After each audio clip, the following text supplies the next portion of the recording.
भाई साहब आरसीबी की খেলছে গুরু ভাই, লিটারালি ভাই লেভেল ভাই। প্রথম চারটে ম্যাচে তিনটে জিতলো। ফার্স্ট চারটে ম্যাচে তিনটে জিতলো, আর তিনটেও কোনো নর্মাল জেতা না। তিনটে কোনো নর্মাল জেতা না। ফার্স্ট ম্যাচ কলকাতার মাঠে গিয়ে কলকাতাকে লাস্ট হারিয়েছিল 2019-এ। সেই বিরাট সেঞ্চুরি মেরেছিল ওখানে গিয়ে। সেই 2019-এ কলকাতাতে গিয়ে কলকাতায় লাস্ট হারিয়েছিল। 2019-এর পরে এত বছর পরে 2025-এ চলো কলকাতার টিক। তারপরে তোমার চেন্নাই 17 বছর আগে হারিয়েছিল, 17 বছর পরে এসে চেন্নাইয়ের মাঠে গিয়ে চেন্নাইকে হারিয়ে টিকমার্ক, চলো সরো। তারপরের ম্যাচটা আমাদের হোম গ্রাউন্ডে, এই একটা আরসিবি যেটা বলেছিলাম যে আগে, মানে হোম গ্রাউন্ডে একটা প্রবলেম চলে।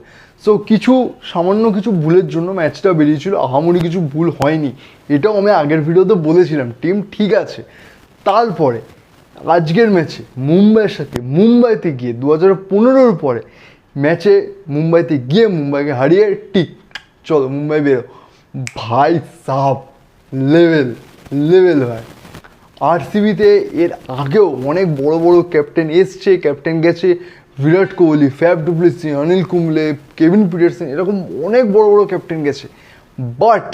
বাট আমি কাউকে ডিসরেসপেক্ট করছি না, ঠিক আছে? কাউকে ডিসরেসপেক্ট করছি না। আমি শুধু একটা জিনিস বলছি, রজত পাটিদার ভাই এসব মাসিয়া এসছে, মাসিয়া ভাই, মানে জাস্ট শেষ করতে যাচ্ছে টিম। এরকম লেভেল ভাই, টিম গেম ভাই, প্রপার টিম গেম যাকে বলে, ঠিক আছে? তাদের একটা জিনিস বলি, আরসিবির যা পারফরমেন্স চলছে না ভাই, এবার লিটারালি মনে হচ্ছে যে কিছু গেম আছে দেখবে যেগুলো মানে স্টোরি বেসড গেম হয়, বা কোনো মুভি এরকম একটা ক্যারেক্টার থাকে। কিছু মুভি বা গেমে এরকম কিছু ক্যারেক্টার থাকে যারা মানে অ্যাজ আ অডিয়েন্সের জন্য হিরো, বাট অ্যাজ আ গেমে ভিলেন। সে যখন মানে জেল থেকে ছাড়া পেয়ে, মানে ছাড়াও না, জেল থেকে পালিয়ে গেছে বা জেল থেকে ছাড়া পেয়ে গেছে, এরকম একটা টাইপের কেস। বা বলতে পারো কোনো খাঁচা বা কোথাও তাকে আটকে রাখা হয়েছিল বা কোথাও ছিল, সেখান থেকে সে ছাড়া পেয়ে গেছে বা চলে গেছে। তারপরে যে মানে গেম বলবো, মুভিতে বলবো, যেটা এ ক্রিয়েট হয় না যে ভাই এ যখন হাতছাড়া হয়ে গেছে, কুছ ভি কর সকতা, কুছ ভি, মানে যে কাউকে হারিয়ে দিতে পারে, যেখানে খুশি যা খুশি, যে কোনো কিছু কল্পনা করতে পারবে না, এরকম লেভেলে চলে গেছে ভাই সাব। দারুণ, মানে যেটা বলছিলাম টিম গেম ভাই।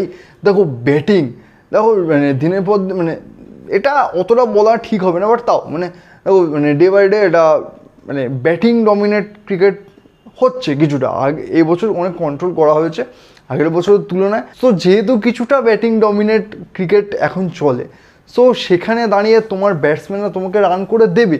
আর সবচেয়ে পজিটিভ ব্যাপার, এর আগের বছরগুলো দেখে যাও, কোনো নির্দিষ্ট প্লেয়ারের উপরে একটা মানে মানে ভরসা থাকতো, মানে এই চললে মানে গেম যাবে, এরকম অবস্থা। যেমন বিরাট, এবিডি, গেল, তারপর আগে ফ্যাপ, ম্যাক্সওয়েল, এদের ওপরেই ভরসা।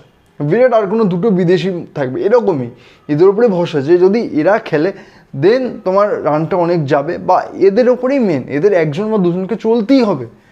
এই বছর সেইটা নেই। আজকের ব্যাটিংটা কত সুন্দর, ব্যাটিং দেখো কতটা সুন্দর। ফার্স্টে তো সল্ট তোমার চার মারলো খুব সুন্দর, তারপরে খুব সুন্দর বলে আউটও হলো, কিন্তু তারপরে বিরাট কোহলি দেখিয়েছে যদি আমি খেলতে চাই কি খেলতে পারি। আমি অ্যাঙ্কারের খেলা খেলি কারণ টিমের দরকার, নাহলে আমি যদি ভাবি মারবো সেদিন কেউ বাঁচবে না, এরকম অবস্থা, ঠিক আছে? সো বিরাট কোহলি এত সুন্দর খেললো। পার্টিকাল আগের ম্যাচগুলোতে একটু স্ট্রাগল করছিল, একটু ভালো খেলছিল, এরকম চলছিল। আজকে পার্টিকাল যথেষ্ট বিরাট কোহলি সঙ্গ দিয়েছে, ভালো একটা পার্টনারশিপ বিল্ড করেছে, যে কোনো টিমের জন্য এটা খুবই ইম্পর্টেন্ট। প্লাস তারপরে আবারও একটা বিদেশি প্লেয়ার আসলো, চললো না। আমি এখানে মনে করছি যে লিভিংস্টোন এখানে একটু তাড়াহুড়ো করতে গিয়ে আউটটা হয়েছে, ঠিক আছে? সো আরও দুটো বিদেশি ব্যাটসম্যান চললো না আজকের ম্যাচে।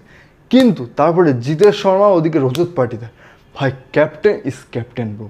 ক্যাপ্টেনের ইনিংস খেলছে লেভেল ভাই। এত বড় একটা ব্র্যান্ড, এত বড় একটা ফ্র্যাঞ্চাইজির যে এত মানে অডিয়েন্স বলো, ফ্র্যাঞ্চাইজি বেসড বলো, এই যে একটা মানে প্রেশার, সেটাকে নিয়ে এত ভালো গেম খেলছে, গেমটাকে নিয়ে যাচ্ছে, দারুণ ভাই। রেসপেক্ট রজত পাটিদারের জন্য, রেসপেক্ট ভাই। তো আজকে আরসিবির কিন্তু ব্যাটিংয়ে 4টে ইন্ডিয়ান ব্যাটসম্যান, কোহলি, পাটিদার, পার্টিকাল, জিতেশ শর্মা, 4টে ইন্ডিয়ান ব্যাটসম্যান খেলেছে ভাই।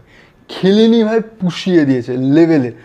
বোল্টের মতো প্লেয়ারকে জিতেশ শর্মা কী মারছে ভাই, কী মারছে!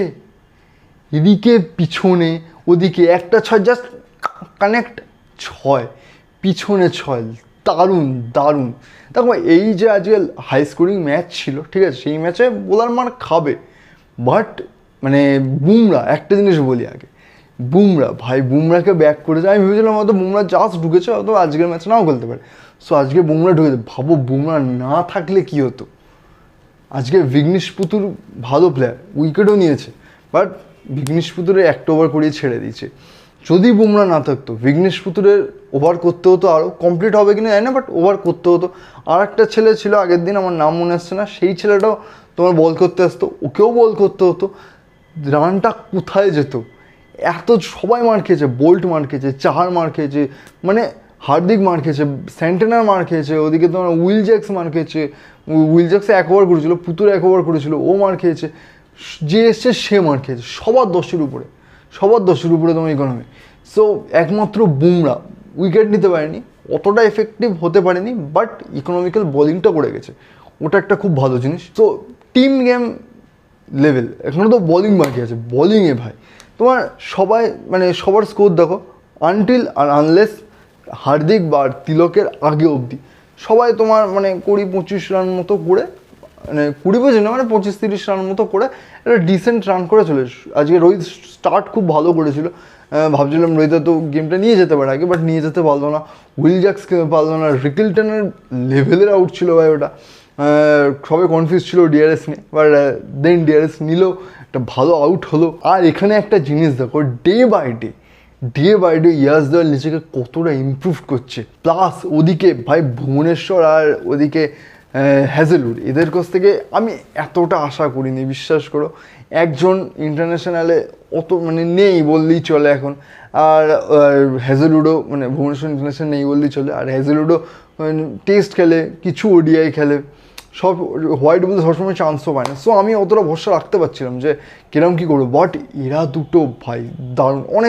অনেকের আজকে আপত্তি থাকতে পারে হ্যাজেলউডকে নিয়ে, বাট হ্যাজেলউড থার্ড ওভারে মানছি, ক্রুশিয়াল ওভারে, মানে হ্যাজেলউডের যে থার্ড ওভার, ক্রুশিয়াল ওভারে ওই ওভারটায় মার খেয়ে গেছে প্রচুর, but Hazlewood first, second, last এই 3টে ওভার হ্যাজেলউডের দেখে এসো, দারুণ বোলিং করেছে, দারুণ। তারপরে ওদিকে ইয়াসদল তো ফার্স্টে রোহিতকে তুললো, তারপরে তো ক্রুনাল একটা কেন রজত পাটিদারের বলো বা ম্যানেজমেন্ট বা যারই, মানে আমি একটা জিনিস বলবো এখানে, একটা কত বুদ্ধির জিনিস, সেটা হলো দেখো তিলক আজকে জাস্ট এসছিল নিজেকে প্রুভ করতে যে আমার মতো প্লেয়ারকে তুমি তুলে নিচ্ছ, যেটা আগের ম্যাচে মুম্বাই রয়েছে, তুমি তুলে নিচ্ছ রিয়েলি।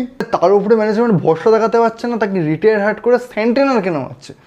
সো ইগোতে চলে এসেছিলো, মেল ইগো, আগের দিনকে বলেছিলাম সিরাজের যেটা হয়েছিল, সো মেল ইগোতে চলে এসছে। সো মারবে, মানে আজকে নিজেকে প্রুভ করতে এসেছিলো, ঠিক আছে, সো সেখানেও মারছে। প্লাস হার্দিক তোমার স্পিন ভালো পেঁদায়, ঠিক আছে, ফাস্ট বলারও পেঁদায় ভালো, বাট স্পিন বেশি ভালো পেঁদায়। সো তার আগে সুয়েশ শর্মা দেখো কাইন্ড অফ কিছুটা নতুন বোলার, বা সুয়েশ শর্মা একটু নার্ভাস হয়ে যায় আমার মনে হয়। সো সুয়েশ শর্মার ওভার আগে কমপ্লিট, হার্দিক আসারে কমপ্লিট করে ফেলো ভাই, 14 কমপ্লিট করে ফেলো। ওদিকে ক্রুনালের 2 ওভার মতো বাকি ছিল, ঠিক আছে, 1 ওভার তো ভাই হার্দিকই মেরে ফাটিয়ে দিল, তাও ক্রুনাল ভালো করে। শেষের ওভার তো লেভেল। তারপরে শেষে আমি একটা জিনিস ভাবছি, একজন যাচ্ছে আর একজন আসছে, তবে লাস্টের দিকে দীপক চার বলো আর একটা বেশ কে নেমেছিল লাস্টে, আমার মনে আসছে না। সো আমি ভাবছি এরা ব্যাটসম্যান না, বাট এদের হাতে শট আছে, এরা চাইলে ম্যাচ বার করে দিতে পারে, ঠিক আছে, চালিয়ে দিতে পারে, সোজা কথা। সো মানে সেখানে এসে দীপক চার চালিয়েও ছিল, দীপক চারই তো ছিল মনে হয় ওটা, দীপক চার চালিয়েও ছিল। ওখানে তোমার সল্ট আর টিম ডেভিডের কি ক্যাচ ভাই, সল্টের ফ্লেক্সিবিলিটি ভাই চুমু ভাই। ওদিকে বলতে পারো হার্দিকেরও কিছুটা মেল ইগো টাইপের, হার্দিক যেন মানে মুম্বাই জার্সি বললে যেন ভিলেন হয়ে যায়। সো হার্দিকও কাইন্ড অফ ভাই আমি ক্যাপ্টেন, আমার দায়িত্ব আছে টিমে। সো হার্দিক হয়ে দুজনে মিলে ম্যাচটা এমন জায়গায় নিয়ে চলে গেছিলো, এই মনে হচ্ছে ব্যাস বেরিয়ে গেল ওই ম্যাচ হাত থেকে। সো একবার এদিকে যাচ্ছে, তারপর যেই তোমার দীপক চার এসে তুলে দিচ্ছে, আমি গেল রে, তারপর তো সুন্দর ক্যাচটা হলো, সেন্টেনার এসে 6, হ্যাঁ মানে একবার ম্যাচ এদিক, একবার ম্যাচ এদিক, একবার ম্যাচ এদিক, একবার ম্যাচ এদিক, দারুণ। কেউ যদি তুমি ম্যাচ না দেখে দেখো, হাইলাইটস দেখলে কিচ্ছু বুঝবে না এই ম্যাচের মজা, যদি লিটারালি লাইভ দেখে থাকো ম্যাচের মজা বুঝবে ভাই, চুম্বেশ্বরী ম্যাচ হয়েছে একদম।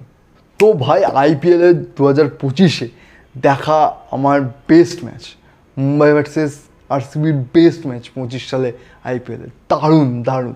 সো এরকম ম্যাচ নিয়ে এবং ক্রিকেটের রিলেটেড আমি নিউজপত্র নিয়ে আমি এখানে কথা বলি, ঠিক আছে। এবং অনেক ছোটোখাটো আপডেট থাকলেও সেগুলোও আমি দিয়ে দিই, ঠিক আছে। সো সেই জন্য সাবস্ক্রাইবটা প্লিজ করলে আমারও ভালো লাগে, একটু মোটিভেশন হবে ভিডিও বানানোর জন্য। সো সাবস্ক্রাইবটা করে দাও, সাবস্ক্রাইবটা কিন্তু ইম্পর্টেন্ট, ঠিক আছে। তো দেখা হচ্ছে নেক্সট ভিডিওতে, বাই।